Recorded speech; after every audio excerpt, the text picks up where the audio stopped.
लगातार news vision आपको ऐसे चेहरों से रूबरू करवाता है जो रहते तो हिंदुस्तान में है, लेकिन हिंदुस्तान के प्रति देशभक्ति की जो झलक दिखनी चाहिए ठीक उसके उलट नजर आता है। मध्य प्रदेश के उज्जैन से भी कुछ ऐसी तस्वीरें सामने आई हैं जहां लोग रह तो रहे हिंदुस्तान में, लेकिन जिंदाबाद के नारे लग रहे हैं पाकिस्तान के।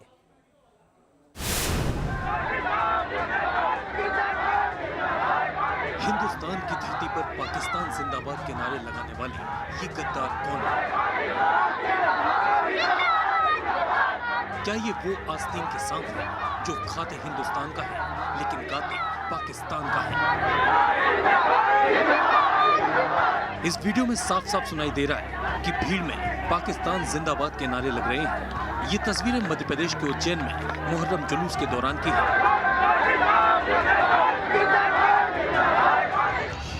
आरोप है कि उज्जैन में खजूर वाली मस्जिद इलाके में मुहर्रम का जुलूस निकाला जा रहा था। इसी दौरान भीड़ में पाकिस्तान जिंदाबाद के नारे गूंजने लगे।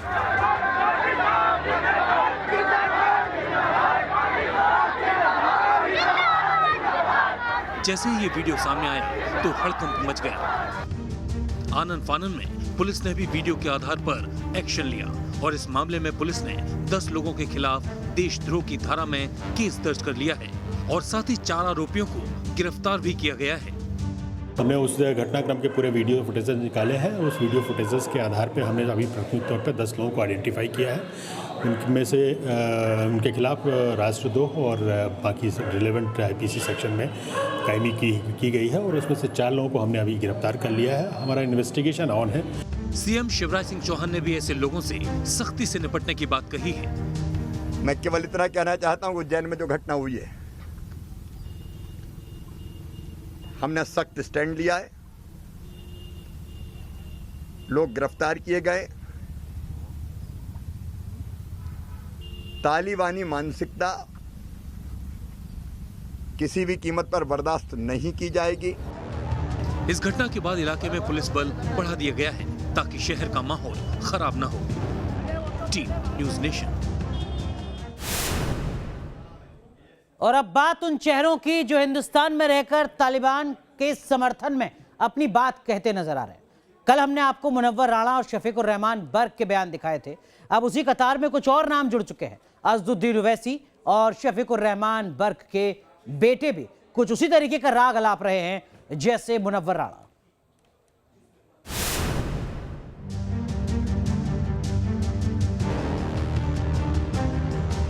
अफगानिस्तान में तालिबान का कत्लेआम पूरी दुनिया देख रही है। तालिबान किस कदर महिलाओं और बच्चों पर जुल्म ढा रहा है, इसकी तस्वीरें लगातार सामने आ रही हैं। लेकिन हिंदुस्तान में रहने वाले चंद लोग तालिबानियों के हमदर्द बने हुए। अफगानिस्तान में हो रहा है। इसी फहरिस्त में AIMIM अध्यक्ष अज़दुद्दीन ओवैसी का नाम भी जुड़ गया है, जो अपनी सियासी रोटी सेकने के लिए तालिबान की हिंसा को सही ठहराते नजर आ रहे हैं। वहाँ की फिक्र है उनका, अफगानिस्तान में ऐसा हो रहा और तुम पे ऐसा हो रहा। अरे यहाँ नहीं हो रहा। महिलाओं का रेप होता खवातीन का भारत में, उसकी बात नहीं। वहाँ गई पूरा, वहाँ पे हो रही। बड़ी मोहब्बत हो गई आपको।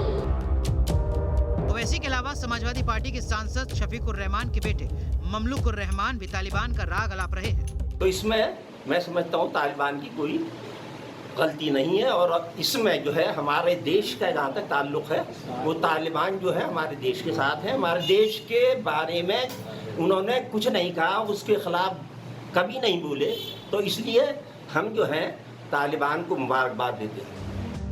ममलूकुर रहमान ने वही कहा जो उसे पिता से सीखने को मिला, क्योंकि 2 दिन पहले शफीकुर रहमान भी तालिबान का समर्थन कर चुके हैं। अभी अब अमेरिका ने कब्जा कर रखा, पहले रशिया में था, फल जगह जगह उनका भी कब्जा, वो भी आज़ाद रहना चाहते, अपने देश को आज़ाद कराना चाहते।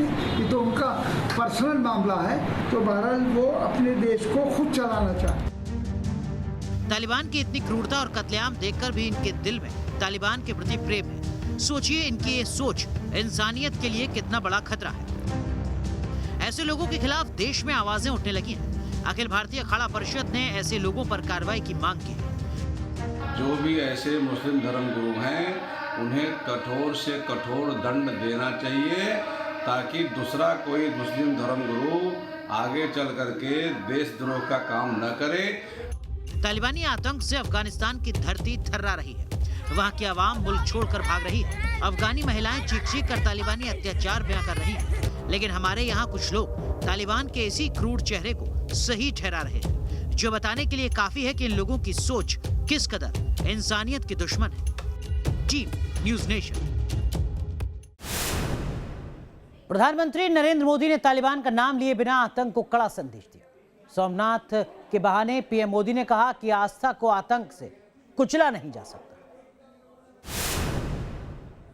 जो तोड़ने वाली शक्तियां हैं, जो आतंक के बलबूते साम्राज्य खड़ा करने वाली सोच है, वो किसी कालखंड में कुछ समय के लिए भले हावी हो जाए, लेकिन उसका अस्तित्व कभी स्थायी नहीं होता।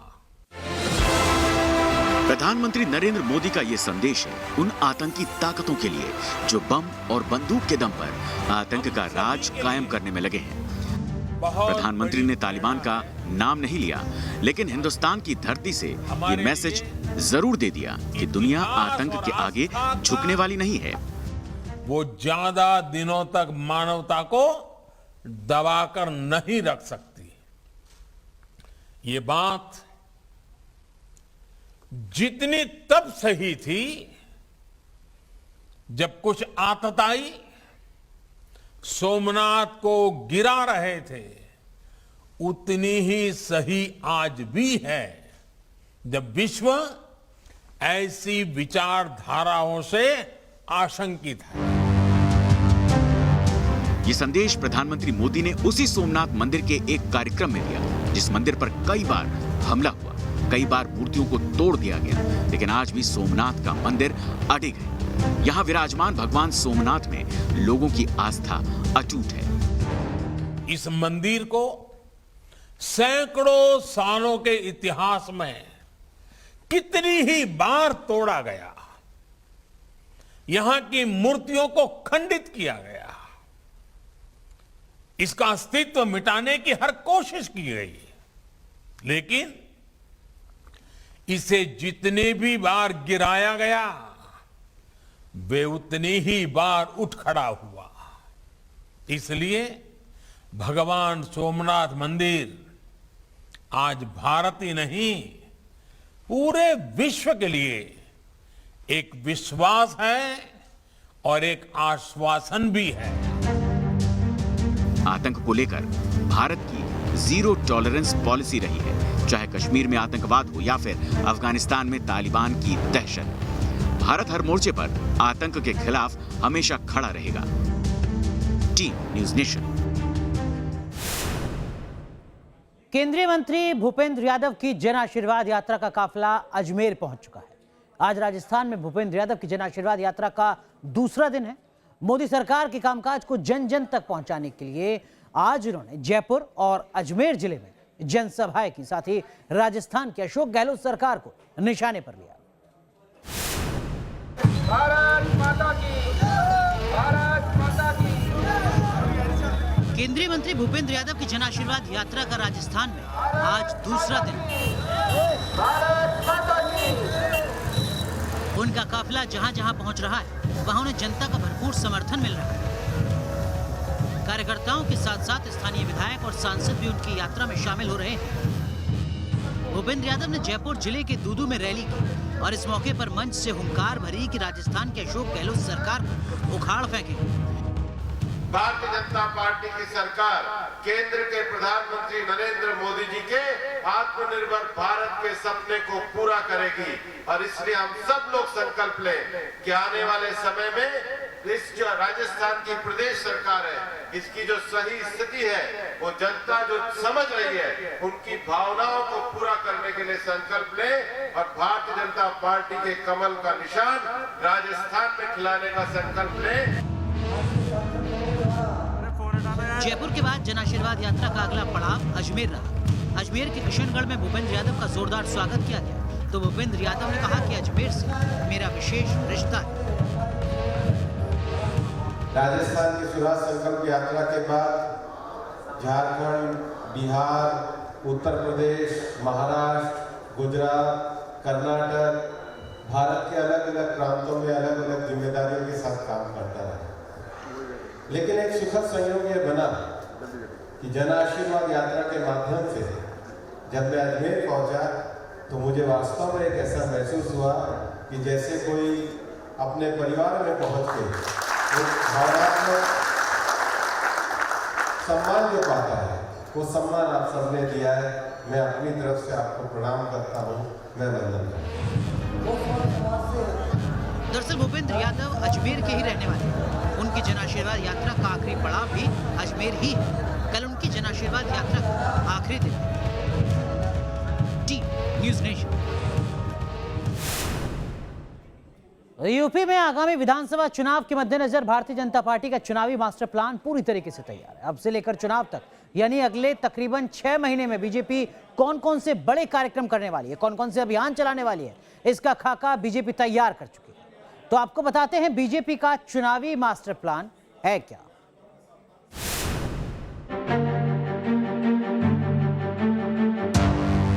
यूपी में एक बार फिर कमल खिलाने के लिए बीजेपी जोर शोर से तैयारियों में जुट गई है। इसी के मद्देनजर अगले 6 महीने के लिए यूपी में बीजेपी का चुनावी प्लान तैयार है, जिसके तहत बीजेपी 23 अगस्त से बूथ विजय अभियान शुरू करेगी। इसी महीने से बीजेपी संगठन में पन्ना प्रमुखों को जोड़ने का काम शुरू कर रही है। वहीं अगले महीने पंडित दीनदयाल उपाध्याय की जयंती पर बीजेपी ने एक बड़े कार्यक्रम की तैयारी कर रखी है। 25 सितंबर को संगठन के 1918 मंडलों में बड़े स्तर पर कार्यक्रम करने जा रही है। 27 अगस्त से लेकर 29 अगस्त तक बीजेपी का बूथ सत्यापन अभियान चलेगा। आईटी सेल और सोशल मीडिया सेल की कार्यशालाएं भी बीजेपी आयोजित करने जा रही है। वहीं अगले महीने से ही बीजेपी बड़े स्तर पर सदस्यता अभियान की शुरुआत कर रही है। अगले महीने से बीजेपी लाभार्थी संपर्क अभियान की भी शुरुआत करने वाली है। इसके बाद बीजेपी सामाजिक संपर्क अभियान की शुरुआत करने वाली है। लगातार जन संवाद और जनता से जुड़े रहने, चाहे वो किसानों की चौपाल लगाने की बात हो, किसानों के साथ संपर्क संवाद की बात हो, गांव-गांव लोगों से संवाद संपर्क की बात हो, जो लाभार्थी हैं उनके साथ संवाद संपर्क की बात हो, अनेक तरह की गतिविधियों को संचालित करती रही है। 2022 के यूपी मिशन में बीजेपी जी जान से जुट रही है। बड़े नेताओं के कार्यक्रम का प्लान बनाया गया है, तो वहीं विपक्ष दावा कर रहा है कि 2022 में बीजेपी की सत्ता जाना तय है। भारतीय जनता पार्टी चुनाव की ही पार्टी है। सरकार चलाना नहीं जानता, प्रदेश का विकास नहीं कर सकते हैं, तो हम मानते हैं कि भारतीय जनता पार्टी चुनाव लड़ना जानती है, प्रचार करना जानती है, बस सरकार चलाना नहीं जानती है, प्रदेश का विकास करना नहीं जानती। Thank you Modi ji, thank you Yogi ji के झूठे बोर्ड लगवाने में जरूर आगे निकल रही है। बाकी उनके मंत्री कहाँ जा रहे हैं, वो करोड़ों रुपया कहाँ खर्चा कर रहे हैं, जनता के कर का मंच कहाँ सजा रहे हैं, ये उनकी स्ट्रैटेजी है। जनता मुद्दों पर अपने चुनाव लड़ती है और हम भी जनमानस के मुद्दों की बात करेंगे। बीजेपी का मेगा प्लान बताता है कि बीजेपी ने यूपी में एक बार फिर योगी सरकार बनाने के लिए अभी से कमर कस ली है। लखनऊ से अविनाश सिंह के साथ टीम न्यूज़ नेशन। चलिए उत्तर प्रदेश के बाद अब बात बिहार की, और बिहार में बात आरजेडी की। इस सवाल के साथ कि क्या आरजेडी में ऑल इज वेल, जवाब है बिल्कुल नहीं। तेज प्रताप यादव और जगदानंद संघ के बीच की जो पूरी सियासी लड़ाई है वो और ज्यादा बढ़ती नजर आ रही है, और इसका अंजाम क्या होगा ये हर किसी के जहन में सवाल है।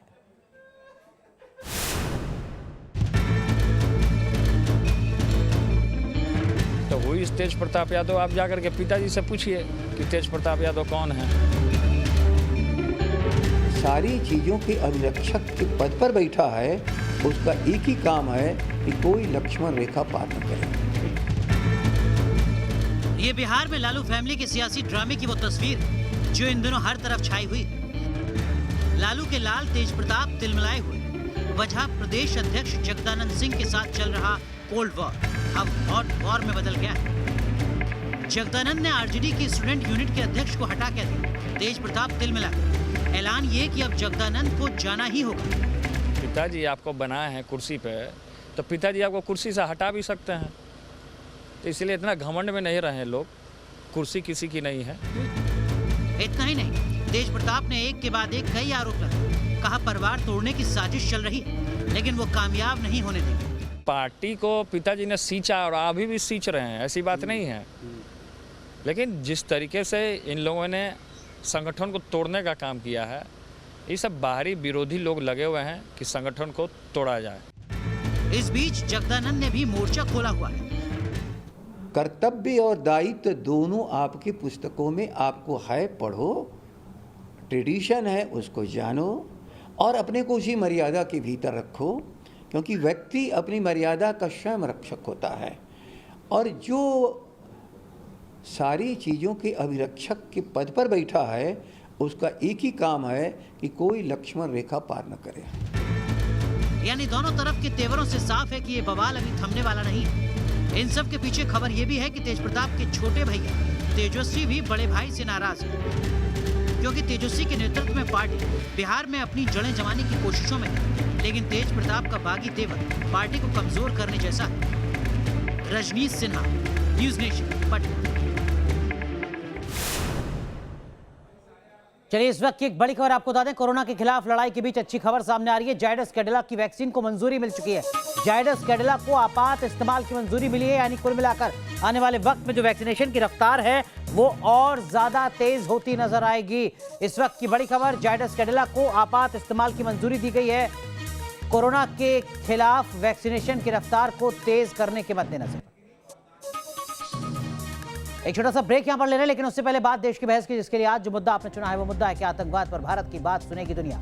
इसी मुद्दे पर देश की बहस दीपक चौरसिया के साथ रात 8:30 बजे।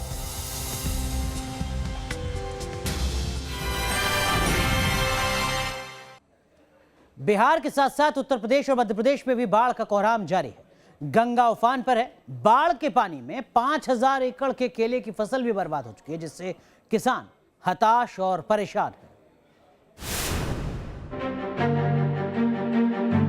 बाढ़ का सितम जारी है, आफत प्रलयकारी है। किसानों की उम्मीद पानी पानी हो गई। बिहार के लिए चेतावनी है। मौसम विभाग ने बिहार के 21 जिलों में भारी बारिश का अलर्ट जारी किया है और यही अलर्ट अब डरा रहा है, क्योंकि बाढ़ से पहले ही बिहार के लगभग 16 जिले प्रभावित हैं। 34 लाख जनता बाढ़ का दंश झेल रही है और अब तक 16 से ज्यादा लोगों की मौत हो चुकी है। तस्वीरों में आप जमीन के ऊपर पानी का जो राज देख रहे हैं वो हाजीपुर से आई है।